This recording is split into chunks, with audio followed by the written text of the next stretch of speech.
अच्छा, आज cell bio का अपना शायद 5वां लेक्चर है।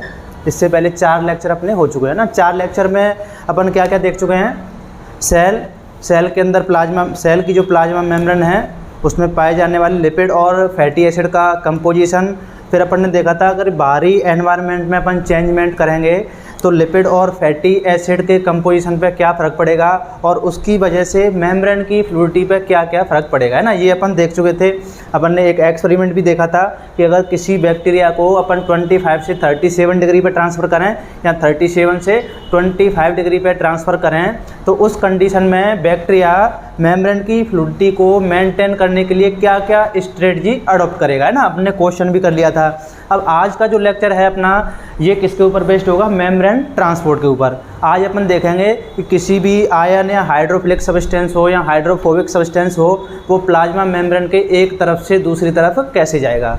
तो लेट्स स्टार्ट, चलो शुरू करते हैं ना। मेम्ब्रेन ट्रांसपोर्ट शुरू करने से पहले अपन एक सेल जो है इसका एवोल्यूशन देखते हैं ना। एक सेल का और अपन इतने अपर यूकैरियोट्स का एवोल्यूशन कैसे हुआ है। तो जैसा कि आपने एवोल्यूशन में पढ़ा होगा कि life arose in sea water या life evolve in sea water. इसका मतलब क्या है कि जो लाइफ का एवोल्यूशन हुआ है वो कहाँ पे हुआ है, सी वाटर में हुआ है। इसका मतलब पहला जो सेलुलर ऑर्गेनिज्म बना था वो कहाँ पे बना था, सी वाटर में। अच्छा देखो मैं यहाँ पे सी वाटर बना दूँ, ये देखो मैंने बना दी यहाँ पे सी वाटर। सी वाटर के अंदर ही क्या हुआ था, लाइफ का एवोल्यूशन हुआ। इसका मतलब पहले एसेलुलर ऑर्गेनिज्म बना, उसके बाद में कोई सेल्यूलर ऑर्गेनिज्म बना हुआ। तो अभी सपोज करते हैं ये एक सेल्यूलर ऑर्गेनिज्म है ना, ये एक सेल है। अभी इसके चारों तरफ क्या है, सी वाटर है।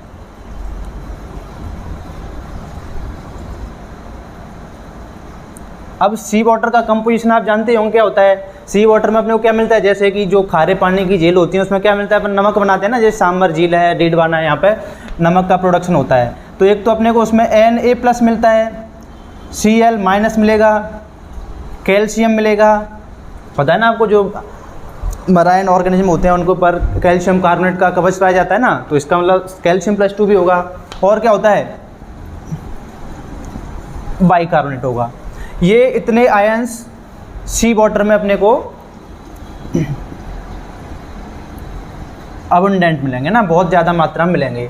अच्छा अपन बात करें कि सेल के जो चारों तरफ का एनवायरनमेंट होता है तो बॉडी में अपन उसको क्या बोलते हैं, ECF। तो ये सी वाटर है, ये सेल के लिए क्या हो जाएगा, ECF हो जाएगा ना, एक्स्ट्रा सेलुलर फ्लूइड। और ये क्या हो जाएगा सेल का, साइटोप्लाज्म। अब साइटोप्लाज्म की बात करें तो साइटोप्लाज्म में अपने को क्या मिलेगा, यहाँ पे Na+ है तो यहाँ पे प्लस को बैलेंस करने के लिए होता है K+, और क्लोराइड के लिए होता है यहाँ पे फॉस्फेट। और क्या मिलेगा ज़्यादा, Mg+2। ये अपने को कहाँ पे ज़्यादा मिलेंगे, साइटोप्लाज्म में। अब एक टर्म आता है कि जो प्लाज्मा मेम्ब्रेन होती है कैसी होती है, सेलेक्टिव परमिएबल। क्यों जोगिंदर, सेलेक्टिव परमिएबल होती है या परमिएबल होती है, सेलेक्टिव परमिएबल होगी, है ना। परमिएबल होगा तब तो कोई भी ऐरा गैरा नत्थु घर आराम से क्रॉस करके मेम्ब्रेन के अंदर चला जाएगा। सेलेक्टिव का मतलब क्या है, कुछ सेलेक्टेड मॉलिक्यूल ही मेम्ब्रेन को क्रॉस करके अंदर जा पाएंगे, यहाँ मेम्ब्रेन को क्रॉस करके बाहर आ पाएंगे। सेलेक्टिव का मतलब अभी अपन और देखेंगे ना कि सेलेक्टिव का होना क्यों ज़रूरी है। अब आपको ये तो पता लग गया कि एक सेल के बाहर कौन कौन से आयन ज़्यादा मिलेंगे अपने को, Na+, Cl-, Ca+2 और बाइकार्बोनेट। और सेल के अंदर कौन कौन से ज़्यादा मिलेंगे, K+, PO4-2 और Mg+2। अगर सेल परमिएबल होती तो ये अपने को सेल के बाहर ज़्यादा मिलते या दोनों तरफ बराबर मिलते, फिर तो बराबर मिलते। अगर सेल मेम्ब्रेन कैसी होती, परमिएबल होती, तो अपने को आयन का ग्रेडियंट मिलता या आयन कंसंट्रेशन में डिफरेंस मिलता, कुछ नहीं मिलता, फिर तो दोनों तरफ समान ही होते। अच्छा अब अपन क्या देखने जा रहे हैं, सेलेक्टिव परमिएबल का मतलब क्या है ना, मतलब कुछ मॉलिक्यूल तो उसको क्रॉस करके अंदर जा पाएंगे और कुछ क्रॉस नहीं कर पाएंगे। अच्छा ये हो गया, यहाँ तक हो गया, सेलेक्टिव परमिएबल हो गया। उसके बाद में अपन देखते हैं जो प्लाज्मा मेम्ब्रेन होती है ये लिपिड बाइलेयर से बनी होती है ना। ये मैंने क्या बना दी यहाँ पे, लिपिड बाइलेयर।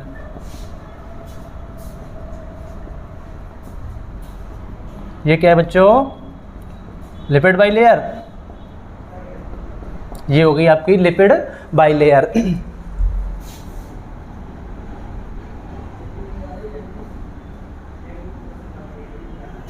अब एक टर्म आपने पढ़ा होगा लाइक, डिजॉल्व लाइक, समान समान में घुलता है। इसका मतलब देखो अपन देखें कि एक सेल में होता क्या है अपने पास, है ना। अगर अपन सेल में देखें क्या क्या क्रॉस कर सकता है, तो अपने पास में देखो हाइड्रोफोबिक मॉलिक्यूल हो सकता है। अच्छा, और कौन हो सकता है? हाइड्रोफिलिक हो सकता है,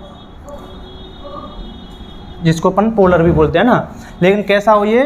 अनचार्ज्ड हो। कुछ स्मॉल साइज के मॉलिक्यूल होते हैं, तो कुछ हाइड्रोफोबिक का कैसे होते हैं? लार्ज साइज के मॉलिक्यूल होते हैं। अच्छा, कुछ कैसे होते हैं? आयंस भी होते हैं अपने सेल के पास में ना। तो अब देखो मेम्ब्रेन को क्रॉस कौन कौन कर सकता है इनमें से? अभी मैंने क्या बोला? लाइक, डिजॉल्व लाइक, समान समान में घुलता है। देखो हाइड्रोफोबिक मॉलिक्यूल आपको पता है ये आराम से क्रॉस कर सकता है, क्योंकि लिपिड बाइलेयर खुद कैसी है? हाइड्रोफोबिक।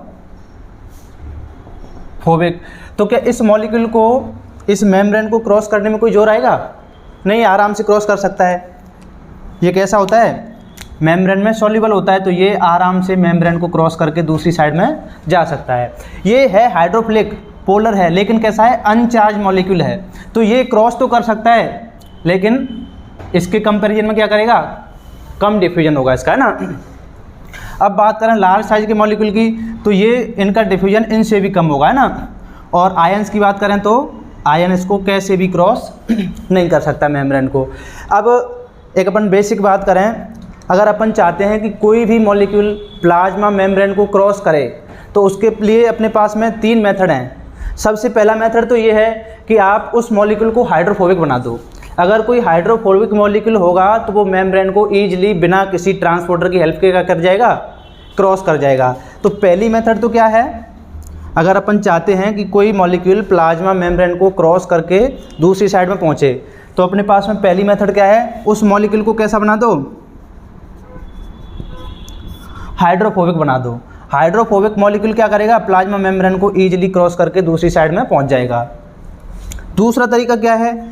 अगर कोई मॉलिक्यूल हाइड्रोफोबिक नहीं है, लेकिन अपन चाहते हैं कि वो फिर भी प्लाज्मा मेम्ब्रेन को क्रॉस करे, तो उसके लिए क्या अपने को करना पड़ेगा? या तो उसके लिए कोई कैरियर प्रोटीन रखनी पड़ेगी, जिसको अपन ट्रांसपोर्टर भी बोल सकते हैं,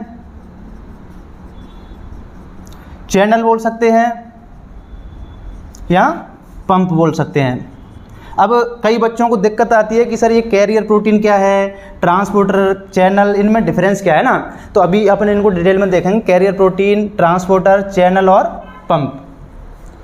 अगर अपन चाहते हैं कि कोई मॉलिक्यूल प्लाज्मा मेम्ब्रेन को क्रॉस करे, तो सबसे पहला काम क्या है? उसको हाइड्रोफोबिक बना दो। अगर कोई मॉलिक्यूल हाइड्रोफोबिक है तो उसे किसी की ज़रूरत नहीं है, वो बिना किसी की हेल्प लिए एक तरफ से दूसरी तरफ अपनी कंसंट्रेशन ग्रेडियंट के अकॉर्डिंग या अलोंग पहुँच जाएगा।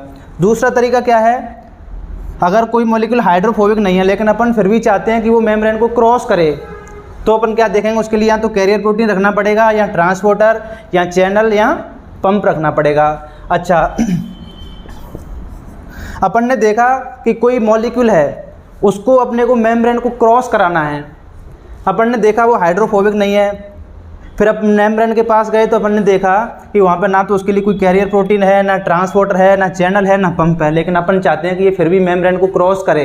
तो उसके लिए अपने पास में तीसरा तरीका होता है शटल सिस्टम। शटल सिस्टम क्या होता है? एक्चुअल में इसमें कोई भी मॉलिक्यूल जो मेम्ब्रेन को क्रॉस करना चाहता है वो डायरेक्टली नहीं जाता। उसको अपन कैसे एंट्री कराते हैं? शटल सिस्टम के थ्रू इनडायरेक्ट एंट्री कराते हैं। तो शटल सिस्टम आपने बहुत सारे देखे होंगे, जैसे कि अपन ने देखा था ग्लाइकोलाइसिस के टाइम पे क्या बनता है? NADH बनता है ना, NADH बनता है। अपन ने देखा कि ये हाइड्रोफोबिक भी नहीं है, इसका मतलब ये डायरेक्टली क्रॉस नहीं कर पाता। फिर अपन ने देखा कि इस NADH के लिए माइटोकॉन्ड्रिया की मेम्ब्रेन पे कोई ट्रांसपोर्टर भी नहीं है। अब आपको बताया अगर अपने को NADH से 2.5 ATP बनाने हैं तो इसको अंदर भेजना ही पड़ेगा, लेकिन अपने पास ना तो ये हाइड्रोफोबिक, ना ही इसके लिए कोई carrier protein, transporter, channel, pump कुछ भी नहीं है इसके लिए। और अपने को इससे ATP बनानी है, फिर अपन इसको कैसे पहुंचाएंगे, शटल सिस्टम के थ्रू, है ना। जहाँ पे अपन ने देखा था ना, कौन कौन सा देखा था shuttle system, malate aspartate shuttle system, glycerol phosphate shuttle system, देखे इतना ये वाले शटल सिस्टम। तो समझ में आ गया, शटल सिस्टम में कोई मॉलिक्यूल डायरेक्ट एंट्री नहीं करेगा। इसमें कैसे एंट्री कराते हैं अपन शटल सिस्टम में, जैसे सपोज करो ये कोई ए मॉलिक्यूल है, ये किस में चेंज हो जाएगा, बी में चेंज हो जाएगा। ए मॉलिक्यूल किस में चेंज हो गया, बी में चेंज हो गया। और जो NADH था ये किस में चेंज हो जाएगा, NAD+ में चेंज हो जाएगा। अब ये बी मॉलिक्यूल क्या करेगा, ये बी मॉलिक्यूल जाएगा कहीं भी जहाँ पे अपने को भेजना है ना, ये बी मॉलिक्यूल एंट्री करेगा और ये बी ए के अंदर वापस से कन्वर्ट हो जाएगा और यहाँ पे जाके क्या बना लेगा, NADH से NAD+ से क्या बना लेगा, NADH बना लेगा। आई बात समझ में, समझ में आ गई बात। कोई भी मॉलिक्यूल जो अपन बाहर से अंदर भेजना चाहते हैं तो ये कैसी मेथड है, शटल सिस्टम वाली मेथड है। समझ में आई बात। अब इस NADH को वापस से अपन ETS में भेज के क्या ले लेंगे, इससे एनर्जी ले लेंगे। तो समझ में आई, कोई भी मॉलिक्यूल अपन चाहते हैं कि मेम्ब्रेन को क्रॉस करे तो क्या क्या सिस्टम है, या तो उसको हाइड्रोफोबिक बना दो, या उसके लिए carrier protein, transporter, channel, pump में से कुछ रखना पड़ेगा, या फिर तीसरी मेथड कैसी है, इसमें अपन इनडायरेक्ट एंट्री कराते हैं ना, ये मैंने लिख दिया आगे, इसमें अपन इनडायरेक्टली मॉलिक्यूल की एंट्री कराते हैं। शटल सिस्टम मैलेट एस्पार्टेट देखा, गिल्सरॉल फॉस्फेट देखा है ना। अच्छा, अब नेक्स्ट अपन क्या देखेंगे, आपको इस पे वेस्ट एक क्वेश्चन देगा, है ना। क्वेश्चन में अभी इसको आप जब तक स्क्रीनशॉट खींचो मैं आपको क्वेश्चन नोट कराता हूँ, है ना, कैसे क्वेश्चन देगा अपने को। नोट करो आप इसको। अच्छा, अब मैं आपको क्या बता रहा था, डिफ्यूजन बेस्ड क्वेश्चन कैसे देगा आपको, है ना। वो क्या करेगा, आपके सामने 4 मॉलिक्यूल डाल देगा, है ना। आपको बोल देगा ये 4 मॉलिक्यूल हैं, जैसे O2, H2O, ग्लूकोज एंड कोई भी आयंस दे सकता है ना, Na+। आपसे बोल देगा इनको इनकी डिफ्यूजन रेट के इंक्रीजिंग ऑर्डर में अरेंज करो। कौन से ऑर्डर में अरेंज करना है, इंक्रीजिंग ऑर्डर में अरेंज करना है इनको। तो सबसे पहले आप ये पता करो कि इनमें से हाइड्रोफोबिक मॉलिक्यूल कौन सा है। तो आपके सामने कोई सी गैस का नाम आ जाए ना, जैसे O2, N2, CO2, इनकी डिफ्यूजन रेट क्या होगी, मैक्सिमम हो गया ना। अच्छा, अब आपके सामने ये मॉलिक्यूल डाला है, इसने कौन सा है, पोलर है, लेकिन कैसा है, अनचार्ज्ड। ये मॉलिक्यूल देखो ये कैसा है, आयन है। आयन की डिफ्यूजन रेट सबसे कम होगी, आयन मेम्ब्रेन को क्रॉस कर ही नहीं पाता, मैंने अभी बताया था आपको। ये कैसा मॉलिक्यूल है, पोलर अनचार्ज्ड है, लेकिन साइज किसका बड़ा है, ग्लूकोज का। अगर अपन H2 और ग्लूकोज में साइज देखें तो साइज H2O का छोटा है और ग्लूकोज का बड़ा है। जिसका साइज बड़ा होता है उसकी डिफ्यूजन रेट ज़्यादा होगी या कम होगी, कम होगी। तो अब देखो इंक्रीजिंग ऑर्डर में लिखना है, इसका मतलब जिसकी डिफ्यूजन रेट सबसे कम होगी उसको कहाँ पे लिखेंगे अपन, पहले। तो सबसे पहले क्या आएगा, Na+, इसकी डिफ्यूजन रेट सबसे कम होगी। अच्छा, इससे ज़्यादा किसकी होगी फिर, H2 या ग्लूकोज की, तो इससे ज़्यादा होगी ग्लूकोज की। अच्छा, इससे ज़्यादा किसकी होगी फिर, H2O की। अच्छा, इससे भी ज़्यादा किसकी होगी, O2 की। तो देखो यहाँ पे आपको कोई सा भी आयंस का नाम दे सकता है, Na+ दे दे, K+ दे दे, Mg+2 दे दे, कोई सा भी आयन दे दे। ग्लूकोज की जगह पे आपको फ्रक्टोज दे सकता है, सुक्रोज दे सकता है, कुछ भी दे दे। H2O की जगह पे यहाँ पे गिल्सरॉल दे दे, कोई भी छोटा मॉलिक्यूल देगा, है ना, कंपैरिजन में। O2, CO2, N2, कोई सी भी गैस का नाम दे दे, कोई हाइड्रोफोबिक मॉलिक्यूल बेंजीन हो सकता है, कोई सा भी हो ना। ये तो मैंने कैसा लिखा है, इंक्रीजिंग ऑर्डर। अगर मैं आपसे डिक्रीजिंग ऑर्डर पूछता तो डिक्रीजिंग ऑर्डर में क्या लिखोगे, सबसे पहले कौन आ जाएगा, N2O2 CO2 में से कोई आ जाएगा, उसके बाद में कौन आएगा, H2O, उसके बाद में ग्लूकोज, और उसके बाद में कोई भी आयन। ये हो गया इसका डिफ्यूजन रेट का डिक्रीजिंग ऑर्डर। तो इंक्रीजिंग ऑर्डर आ जाए या डिक्रीजिंग ऑर्डर आ जाए, आप कैसे करोगे, सबसे पहले आपको 2 मॉलिक्यूल सेलेक्ट करने हैं। सबसे पहले तो आप हाइड्रोफोबिक मॉलिक्यूल देखोगे, है ना, हाइड्रोफोबिक मॉलिक्यूल की डिफ्यूजन रेट सबसे ज़्यादा होगी। फिर उसके बाद में मॉलिक्यूल पकड़ोगे चार्ज्ड मॉलिक्यूल जिसके ऊपर कोई चार्ज हो, जैसे कि यहाँ पे Na+, K+, Mg+2, इसकी डिफ्यूजन रेट सबसे कम होगी। तो ये दो पहले आपको फिक्स करने हैं ना। अगर आप कोई भी क्वेश्चन ऐसा अटेम्प्ट करते हो तो सबसे पहले आपको दो ऑप्शन पर फोकस करना पड़ेगा। सबसे पहले हाइड्रोफोबिक पे और उसके बाद में चार्ज मॉलिक्यूल पे। पहले इन दोनों की पोजीशन फिक्स करोगे। ये दोनों की पोजीशन सबसे एंड में फिक्स करनी है अपने को। इनमें फिर क्या देगा आपको, दो हाइड्रोफिलिक मॉलिक्यूल ही देगा, लेकिन एक का साइज बड़ा होगा और एक का साइज छोटा होगा।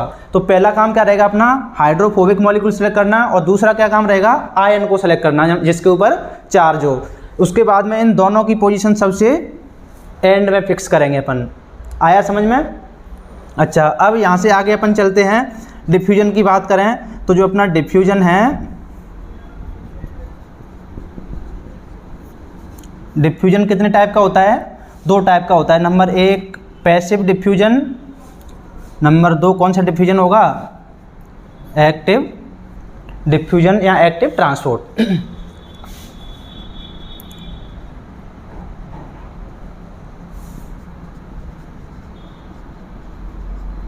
अब पैसिव ट्रांसपोर्ट को खुद अपन ने दो भागों में डिवाइड कर रखा है ना। पहला होता है कौन सा, सिंपल डिफ्यूजन, और दूसरा कौन सा है, फैसिलिटेट डिफ्यूजन। ये क्वेश्चन बहुत इंपॉर्टेंट है, ये कई बार एग्जाम में पूछा जा चुका है ना, डीबीटी में, गेट में, नेट में, सब में ये क्वेश्चन आ चुका है। तो इस क्वेश्चन में फोकस करेंगे। कंसेप्ट क्या बताया मैंने आपको, सबसे पहले आयन और हाइड्रोफोबिक पे फोकस करना है ना। अब मैंने क्या बताया, जो ट्रांसपोर्ट या डिफ्यूजन है उसको अपन ने कितने पार्ट में डिवाइड कर रखा है, दो पार्ट में, एक तो पैसिव और दूसरा एक्टिव। फिर पैसिव को खुद अपन ने आगे दो में डिवाइड कर रखा है, simple and facilitate diffusion. Simple diffusion किसका होगा, ऐसे मॉलिक्यूल जो मेम्ब्रेन को डायरेक्टली क्रॉस करने में कैपेबल हैं, मतलब जिनको किसी भी अदर इंटरमीडिएट की ज़रूरत नहीं है।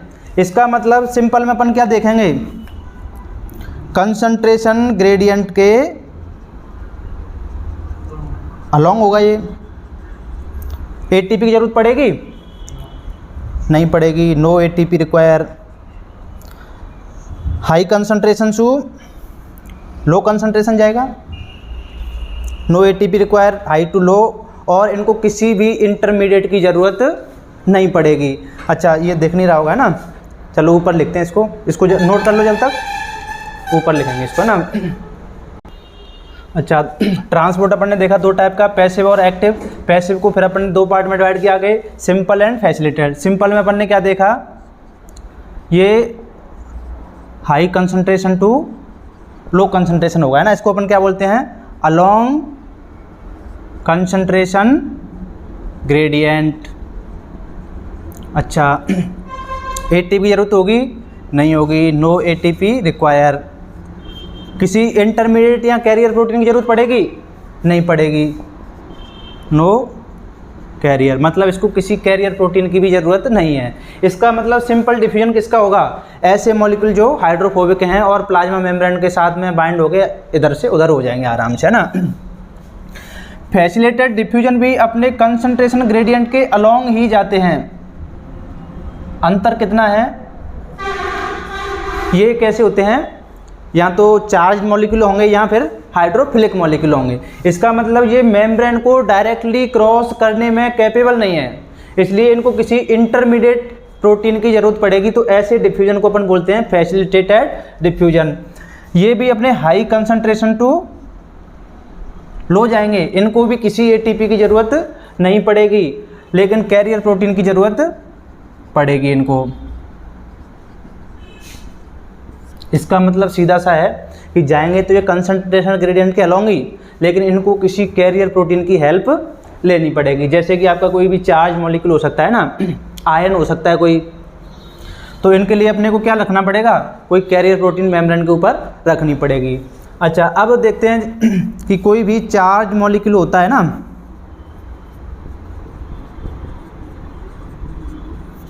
अगर सिंपल डिफ्यूजन में एक टर्म आता है ना, सिंपल डिफ्यूजन के बारे में बताऊं मैं,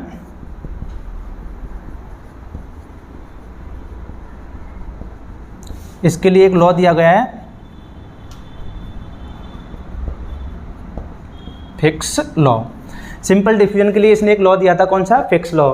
इसमें क्या बताया था इसने, कोई ज़्यादा टर्मिनोलॉजी इंपॉर्टेंट नहीं है ना, J बराबर माइनस डी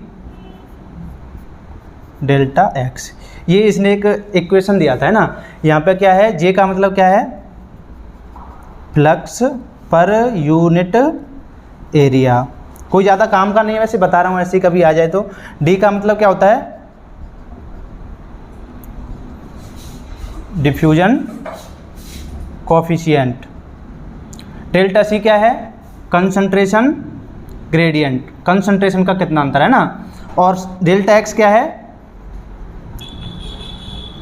डिस्टेंस, मतलब दोनों आयंस जो है कितनी दूरी पर है ना। जैसे अपन सेल मेम्ब्रेन के केस में बात करें तो यहाँ पे कोई K+ आयन है सपोज करो, और यहाँ पे कोई Na+ आयन है, इसका इधर डिफ्यूजन होना है, तो यहाँ पे जो मेम्ब्रेन की थिकनेस है ये क्या हो जाएगी, डेल्टा X हो जाएगी। मतलब दो आयंस जो हैं वो कितनी डिस्टेंस के थ्रू सेपरेट हैं। तो फिक्स लॉ समझ में आ गया क्या है, J क्या है यहाँ पे, flux per unit area, flux का मतलब क्या होता है, आयन का प्रवाह, है ना।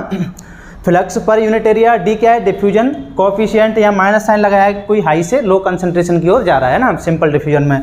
अच्छा, डेल्टा C का मतलब क्या है, कंसंट्रेशन ग्रेडियंट, यहाँ कंसंट्रेशन का डिफरेंट। और डेल्टा X का मतलब क्या है, दो आयंस के बीच में दूरी, है ना, कितनी डिस्टेंस के थ्रू सेपरेट हैं। तो यहाँ पे जो मेम्ब्रेन की थिकनेस है ये क्या हो जाएगी, X की वैल्यू हो जाएगी, है ना। अच्छा, इतना समझ में आ गया फिक्स लॉ। अब देखो कोई भी चार्ज मॉलिक्यूल अगर मेम्ब्रेन को क्रॉस करना चाहता है तो उसके लिए 2 फैक्टर रोल प्ले करके जाएंगे, है ना। अच्छा, मैंने आपको ये बता दिया था क्या, जो एक सेल होती है इसका मेम्ब्रेन पोटेंशियल कितना होता है,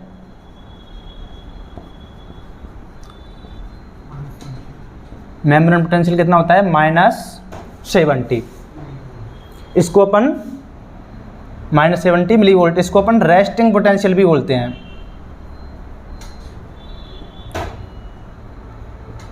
इसको क्या बोलते हैं, रेस्टिंग पोटेंशियल। तो एक सेल का मेम्ब्रेन पोटेंशियल होता है -70 मिलीवोल्ट। इसका मतलब सीधा सा ये है कि अंदर जो है सेल के अंदर नेगेटिव चार्ज ज़्यादा है और बाहर पॉजिटिव। मतलब इसको ऐसे नहीं लेंगे कि अंदर नेगेटिव चार्ज ज़्यादा है, इसको अपन कैसे बोलेंगे कि सेल के जो अंदर है वो पॉजिटिव चार्ज सेल के बाहर के कंपैरिजन में कम है। देखो सेल का मेम्ब्रेन पोटेंशियल -70 मिलीवोल्ट है, इसका मतलब ये बिल्कुल नहीं है कि सेल के अंदर नेगेटिव चार्ज ज़्यादा है या माइनस चार्ज ज़्यादा है, ऐसा बिल्कुल नहीं है। इसका मतलब क्या है, हो सकता है कि सेल के अंदर भी पॉजिटिव चार्ज ही हो, लेकिन बाहर पॉजिटिव चार्ज क्या हो, बहुत ज़्यादा हो। मतलब हो सकता है कि सेल के अंदर भी पॉजिटिव चार्ज हो और सेल के बाहर भी पॉजिटिव चार्ज हो, लेकिन बाहर के कंपैरिजन में सेल के अंदर पॉजिटिव चार्ज क्या है, कम है। इसका मतलब ये बिल्कुल नहीं है कि सेल के अंदर नेगेटिव चार्ज ही ज़्यादा होगा। इसका मतलब क्या है कि सेल के अंदर पॉजिटिव चार्ज बाहर के कंपैरिजन में क्या है, कम है। समझ में आ गई बात। तो ये होता है अपना कितना, -70 मिलीवोल्ट। अगर ये डिफरेंस यहाँ से ज़्यादा इंक्रीज होता है, सपोज करो ये मैं -70 की जगह पे क्या कर दूँ, बाहर पॉजिटिव चार्ज बढ़ गया, या हो सकता है कि अंदर नेगेटिव चार्ज और ज़्यादा बढ़ गया, तो ये -70 से बढ़ के कितना हो सकता है, -90 और भी ज़्यादा हो सकता है। तो इस कंडीशन में इसको अपन बोलते हैं हाइपर पोलराइजेशन। अगर ये डिफरेंस कम हो जाए, जैसे सपोज करो -70 से कितना रह जाए, -50 रह जाए, -20 रह जाए, 0 डिग्री जीरो रह जाए ना, 0 मिलीवोल्ट, तो इस कंडीशन में इसको क्या बोलेंगे, डी पोलराइजेशन। समझ में आ गया। अगर किसी सेल का मेम्ब्रेन पोटेंशियल -70 है तो उसको अपन बोलते हैं रेस्टिंग मेम्ब्रेन पोटेंशियल।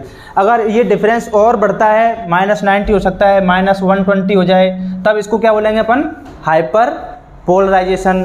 अगर ये डिफरेंस कम होता है तब इसको क्या बोलेंगे अपन, डीपोलराइजेशन, है ना।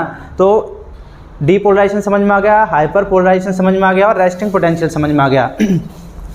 अब देखो मैंने क्या बोला कि कोई चार्ज मॉलिक्यूल अगर मेम्ब्रेन को क्रॉस करके जाना चाहता है तो उसके लिए दो फैक्टर रोल प्ले करेंगे। सबसे पहला क्या करेगा, कंसंट्रेशन, दूसरा वोल्टेज ग्रेडियंट, उसका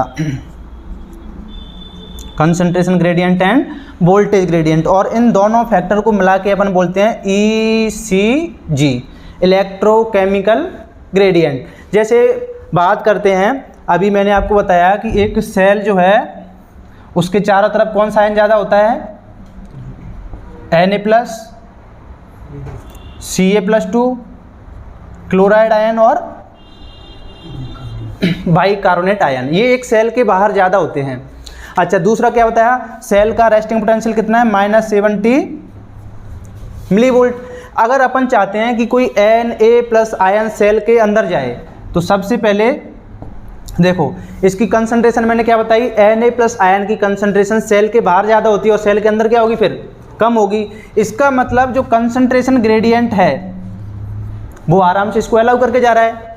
बाहर कंसंट्रेशन ज़्यादा है और अंदर कम है, और डिफ्यूजन में होता भी क्या है, कोई मॉलिक्यूल अपनी हाई कंसंट्रेशन से लो कंसंट्रेशन की ओर जाता है। तो यहाँ पे जो इसका कंसंट्रेशन ग्रेडियंट है ये इसको अलाउ करके जा रहा है कि ये आराम से Na+ आयन कहाँ पे जाए, सेल के अंदर जाए। बाहर कंसंट्रेशन ज़्यादा और अंदर कंसंट्रेशन कम। ये तो हो गई कंसंट्रेशन ग्रेडियंट की बात। अब बात करते हैं वोल्टेज ग्रेडियंट की। अभी मैंने सेल का वोल्टेज ग्रेडियंट क्या बताया, -70 मिलीवोल्ट। इसका मतलब सेल के अंदर नेगेटिव चार्ज ज़्यादा और बाहर पॉजिटिव चार्ज ज़्यादा। इसका मतलब एक पॉजिटिव आयन अंदर जा रहा है नेगेटिव की ओर, तो ये आराम से इसको अलाउ करेगा ना। पॉजिटिव चार्ज नेगेटिव के पास में जा सकता है आराम से।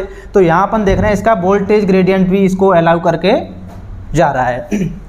इसका मतलब Na+ के केस में जब अपन बात करेंगे, कोई Na+ बाहर से अंदर जाएगा तो उसका जो ECG है ना, इसमें केमिकल ग्रेडियंट भी अलाउ कर रहा है और वोल्टेज ग्रेडियंट भी अलाउ करके जा रहा है। तो किसी अपन चार्ज मॉलिक्यूल का जब डिफ्यूजन देखेंगे तो उसमें दो फैक्टर इंपॉर्टेंट होंगे, concentration gradient end voltage gradient. समझ में आई बात। अगर मैं यहीं पे क्लोराइड आयन की बात करता, देखो क्लोराइड आयन के केस में बात करें तो क्लोराइड आयन की कंसंट्रेशन सेल के बाहर क्या है, सेल के बाहर ज़्यादा है। सेल के बाहर ज़्यादा है तो कंसंट्रेशन ग्रेडियंट क्लोराइड के केस में क्या करेगा, कंसंट्रेशन ग्रेडियंट इसको अलाउ करेगा कि ये बाहर से अंदर जा सकता है, आराम से जा सकता है। लेकिन बात करें अपन वोल्टेज ग्रेडियंट की, तो वोल्टेज के केस में बताओ, एक नेगेटिव चार्ज है और नेगेटिव की ओर जाना चाहता है, तो क्या ये इसको अलाउ करेगा, क्योंकि जो समान आयंस होते हैं वो क्या करते हैं, रिपल्सन शो करते हैं। इसका मतलब ये अंदर वाला नेगेटिव चार्ज नहीं चाहेगा कि बाहर से कोई नेगेटिव चार्ज अंदर आए, तो वोल्टेज ग्रेडियंट इसका अलाउ नहीं करेगा। इसका मतलब अब अपन ओवरऑल बात करें कि क्लोराइड आयन अंदर एंट्री करेगा या नहीं करेगा, तो अपन क्या देखेंगे, दोनों के केस में डेल्टा जी देखेंगे कि कंसंट्रेशन ग्रेडियंट की डेल्टा जी ज़्यादा है या वोल्टेज ग्रेडियंट की डेल्टा जी ज़्यादा है। जिसकी डेल्टा जी नेगेटिव में ज़्यादा होगी उसी की चलेगी, या तो वोल्टेज ग्रेडियंट की आएगी या कंसंट्रेशन ग्रेडियंट की आएगी।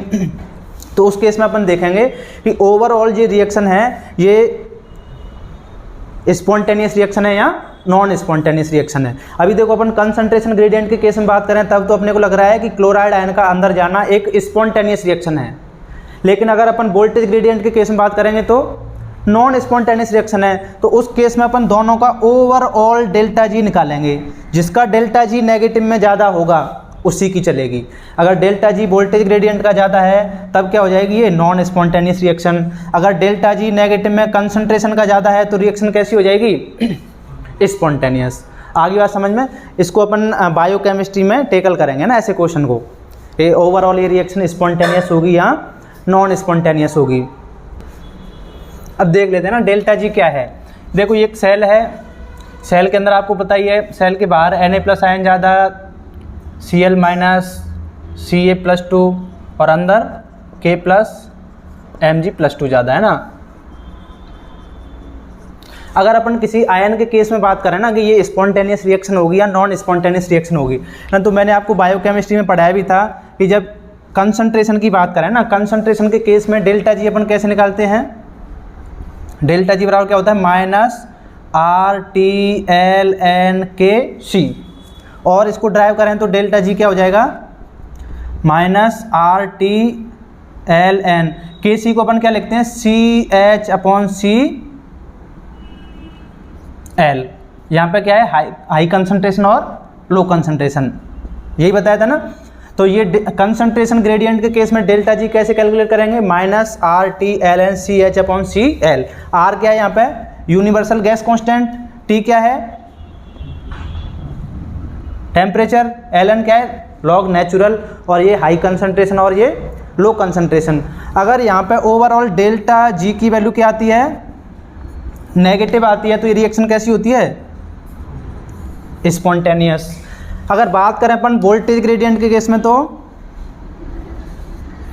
वोल्टेज ग्रेडियंट के केस में डेल्टा जी कैसे कैलकुलेट करते हैं, डेल्टा जी बराबर माइनस, यहाँ तो एक इक्वेशन ये होता है एन एफ ई नॉट या जेड एफ डेल्टा वी, ये दूसरा इक्वेशन होता है ना। तो यहाँ पे जेड क्या होता है, कोई भी आयन जो ट्रांसपोर्ट हो रहा है उस पर चार्ज कितना है, ये तो हो गया जेड। एफ क्या है, फैराडे कांस्टेंट। वी क्या है, वोल्टेज का डिफरेंस, वोल्टेज डिफरेंस हो गया ना। अब यहाँ पर डेल्टा जी की वैल्यू पॉजिटिव में भी आ सकती है और नेगेटिव में भी आ सकती है। तो अपन जब कोई सपोज करो Na+ आयन बाहर से अंदर जा रहा है या क्लोराइड आयन बाहर से अंदर जा रहा है, तो उस देखो Na+ के केस में तो डेल्टा जी नेगेटिव आएगी कंसंट्रेशन के लिए और वोल्टेज दोनों के लिए। तो वहाँ पे तो इन दोनों को आप ओवरऑल जोड़ दो, दोनों ही केस में रिएक्शन कैसी है, स्पॉन्टेनियस। अगर कोई Na+ आयन आउट टू कहाँ जा रहा है, इन जा रहा है, तो उस केस में डेल्टा सी कैसी है बताओ, नेगेटिव, और डेल्टा वी कैसा है, ये भी नेगेटिव। दोनों ही केस में डेल्टा जी की वैल्यू नेगेटिव आ रही है, दोनों ही केस में क्या आ रहा है, डेल्टा जी की वैल्यू कैसी आ रही है, नेगेटिव आ रही है। तो दोनों ही केस में रिएक्शन कैसी होगी, स्पॉन्टेनियस रिएक्शन होगी। स्पॉन्टेनियस रिएक्शन कब होती है, जब डेल्टा जी की वैल्यू नेगेटिव होती है। लेकिन अगर मैं क्लोराइड के केस में बात करूं तो क्लोराइड के केस में क्या होगा, डेल्टा जी अगर बात करें कंसंट्रेशन के केस में, तो कंसंट्रेशन के केस में तो अपने को पता है कैसा है, बाहर ज़्यादा है अंदर कम है, तो डेल्टा जी कैसा आएगा, नेगेटिव आएगा। लेकिन डेल्टा जी की बात करें किसके केस में, वोल्टेज के केस में, तो कैसा आ रहा था, ये पॉजिटिव आ रहा है। अब इन दोनों में जिसकी वैल्यू ज़्यादा होगी, अगर इस वाले डेल्टा जी की वैल्यू ज़्यादा है ऊपर वाले की, तब तो रिएक्शन कैसी हो जाएगी, स्पॉन्टेनियस। और इसके केस में रिएक्शन कैसी होगी, नॉन स्पॉन्टेनियस। तो जो भी वैल्यू ज़्यादा होगी उन दोनों को मिला के अपन ओवरऑल देख लेंगे कि क्लोराइड का जो ट्रांसपोर्ट है वो एक स्पॉन्टेनियस रिएक्शन है या नॉन स्पॉन्टेनियस रिएक्शन है। आया समझ में? अच्छा, अब इसमें नेक्स्ट टॉपिक अपना क्या है, अच्छा है ये और देख लेते हैं कि कोई भी सिंपल डिफ्यूजन हो रहा है ना, सिंपल डिफ्यूजन जो होता है उसके केस में एक टर्म और आता है जिसको अपन क्या बोलते हैं, पार्टीशन कोफिशिएंट। क्या हो गया, पार्टीशन कोफिशिएंट। ये पार्टीशन कोफिशिएंट क्या होता है ना, मतलब किसी भी हाइड्रोफोबिक मॉलिक्यूल का जो डिफ्यूजन है वो किस किस पर डिपेंड करेगा, एक तो उसके साइज पे, जिससे हाइड्रोफोबिक मॉलिक्यूल का साइज जितना बड़ा होगा उसकी डिफ्यूजन रेट उतनी ही कम होगी। दूसरा है पार्टीशन कोफिशिएंट, जिस हाइड्रोफोबिक मॉलिक्यूल का पार्टीशन कोफिशिएंट जितना ज़्यादा होगा उसकी डिफ्यूजन रेट उतनी ही क्या होगी, ज़्यादा होगी। पार्टीशन कोफिशिएंट को देख लेते हैं कैसे कैलकुलेट करते हैं इसको। देखो सपोज करो ये एक क्या है, कोई भी ट्यूब है ना, इसमें अपन क्या करेंगे, इसमें एक मिक्सचर डालते हैं किसका, हाइड्रोफोबिक का और हाइड्रोफिलिक है ना। इसमें सॉल्यूशन डाला, दो को मिक्स करके, हाइड्रोफोबिक और हाइड्रोफिलिक। यहाँ पे सपोज करो ईथर डाल दिया अपन ने, है ना, ईथर कैसा है, हाइड्रोफोबिक है। और यहाँ पे अपन क्या डाल सकते हैं, वाटर डाल सकते हैं। इन दोनों को अपन ने मिक्स करके डाल दिया। आपको बताया ईथर ऊपर रहेगा इसमें और वाटर किधर रहेगा, नीचे। वाटर की डेंसिटी ज़्यादा होती है ना, तो वाटर इसमें नीचे रहेगा। ये सपोज करो यहाँ पर नीचे तो क्या भरा हुआ है, वाटर भरा हुआ है। अब अपन किसी मॉलिक्यूल का क्या जानना चाहते हैं, पार्टीशन कोफिशिएंट कैलकुलेट करना चाहते हैं। तो अपन क्या करेंगे, सपोज करो कोई एक्स मॉलिक्यूल है, ये इस एक्स मॉलिक्यूल को कहाँ पे डाल देंगे, इस ट्यूब में डाल देंगे, उसको हिलाने के बाद में रख देंगे। अब देखो ये जो एक्स मॉलिक्यूल है हाइड्रोफोबिक भी हो सकता है, हाइड्रोफिलिक भी हो सकता है, और इसमें दोनों प्रॉपर्टी भी मिल सकती हैं। तो ये एक्स मॉलिक्यूल क्या करेगा, देखो हो सकता है कि थोड़ा बहुत तो कहाँ पे जाए, ये नीचे वाटर में चला जाए, और थोड़ा बहुत कहाँ पे मिले, यहाँ पे। समझ में आई बात?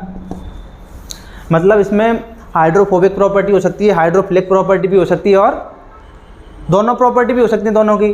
अपन इसको क्या करेंगे, किसी भी एक्स मॉलिक्यूल का पार्टीशन कोएफिशिएंट जानना चाहते हैं तो उसको इस सॉल्यूशन में घोल देंगे। अब अपन क्या करेंगे, पार्टीशन कोएफिशिएंट जानना है तो अपन देखेंगे कि इस मॉलिक्यूल की कंसंट्रेशन हाइड्रोफोबिक इसमें कितनी है, ईथर में कितनी है। भाई ईथर में इसकी कुछ ना कुछ कंसंट्रेशन मिलेगी तो उसकी लॉग में वैल्यू लेंगे ना, log concentration of x in ether. X की कंसंट्रेशन किसमें, ईथर में, और नीचे क्या लिखेंगे, log concentration of x in water. समझ में आई बात।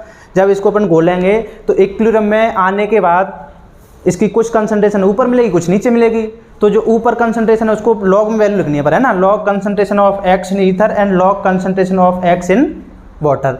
इसको कैलकुलेट करने के बाद में जो वैल्यू आएगी वही क्या होता है अपना पार्टीशन कोएफिशिएंट। अब पार्टीशन कोएफिशिएंट की वैल्यू अगर ज़्यादा होती है तो इसका मतलब क्या है, वह मॉलिक्यूल ज़्यादा हाइड्रोफोबिक है। इसका मतलब पार्टीशन कोएफिशिएंट अपने को क्या बता के जाता है, ये किसी मॉलिक्यूल की हाइड्रोफोबिसिटी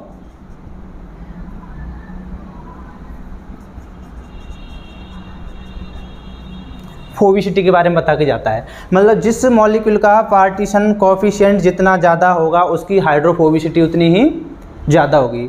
तो पार्टीशन कोएफिशिएंट समझ में आया। समझ में आया क्या है, ये किसी मॉलिक्यूल की हाइड्रोफोबिसिटी के बारे में बता के जाता है। ये अपन ड्रग डिजाइन करते हैं ना कोई भी, तो किसी ड्रग का कितना डोज देना है, जैसे एमजी में आता है ना 250 mg, और किसी का 5 mg से काम चल जाता है, किसी का 250 mg से काम चलता है।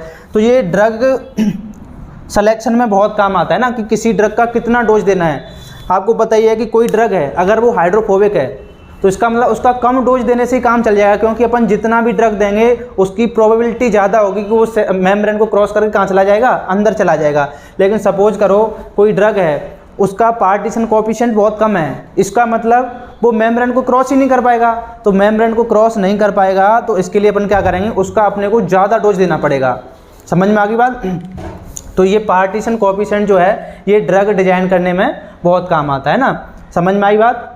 अब आज का लेक्चर अपन इतना ही पढ़ेंगे, यहाँ से आगे का लेक्चर अपन कल पढ़ेंगे।